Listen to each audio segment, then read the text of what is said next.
S Rajamouli, Mahesh Babu ചിത്രം വാരണാസിയുടെ ബ്രഹ്മാണ്ഡ trailer പ്രേക്ഷകരിലേക്ക്. പ്രേക്ഷകർ ആകാംക്ഷയോടെ കാത്തിരുന്ന എസ് രാജമൗലി, മഹേഷ് ബാബു ചിത്രം വാരണാസിയുടെ ബ്രഹ്മാണ്ഡ ട്രെയിലർ റിലീസായി. ചിത്രത്തിൽ രുദ്ര എന്ന കഥാപാത്രമായി മഹേഷ് ബാബു എത്തുന്നു. ഹൈദരാബാദിലെ റാമോജി ഫിലിം സിറ്റിയിൽ നടന്ന പ്രൗഢഗംഭീര ഈവന്റിലാണ് ചിത്രത്തിന്റെ ട്രെയിലർ റിലീസ് ചെയ്തത്.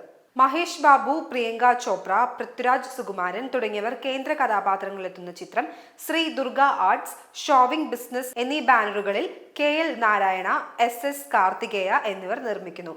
കീരവാണിയാണ് വാരണാസിയുടെ സംഗീത സംവിധാനം നിർവഹിക്കുന്നത്.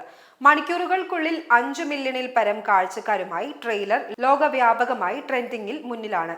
പ്രേക്ഷകർക്ക് ദൃശ്യവിസ്മയം സമ്മാനിക്കുന്ന വാരണാസിയുടെ ട്രെയിലർ റാമോജി ഫിലിം സിറ്റിയിൽ നടന്ന ഈവന്റിൽ 130x100 ഫീറ്റിൽ പ്രത്യേകമായി സജ്ജീകരിച്ച സ്ക്രീനിലാണ് പ്രദർശിപ്പിച്ചത്. CE 512 വാരണാസി കാണിച്ചുകൊണ്ടാണ് ട്രെയിലർ തുടങ്ങുന്നത്.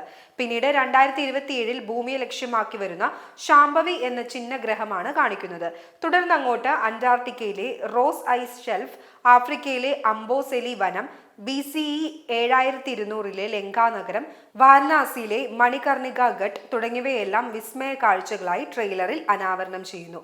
കയ്യിൽ ത്രിശൂലവുമേന്തി കാളയുടെ പുറത്തേറി വരുന്ന മഹേഷ് ബാബുവിന്റെ രുദ്ര എന്ന കഥാപാത്രം സ്ക്രീനിൽ അവസാനമെത്തിയപ്പോൾ വേദിയിലും മഹേഷ് ബാബു കാളയുടെ പുറത്ത് എൻട്രി ചെയ്തപ്പോൾ 60,000-ൽ പരം കാഴ്ചക്കാർ നിറഞ്ഞ ഈവന്റിലെ സദസ്സ് ഹർഷാരവം കൊണ്ട് വേദിയെ ധന്യമാക്കി. IMAXിലാണ് ചിത്രം ഒരുങ്ങുന്നത് എന്നതിനാൽ തന്നെ തിയേറ്ററുകളിൽ ഗംഭീരമായ കാഴ്ചാനുഭൂതി സമ്മാനിക്കുമെന്ന് ഉറപ്പാണ്. ബാഹുബലിയും RRRും ഒരുക്കിയ രാജമൗലിയുടെ ബ്രഹ്മാണ്ഡ ചിത്രം വാരണാസി 2027 തിയേറ്ററുകളിലേക്ക് എത്തും. PRO and marketing strategist Pradeep Shekhar.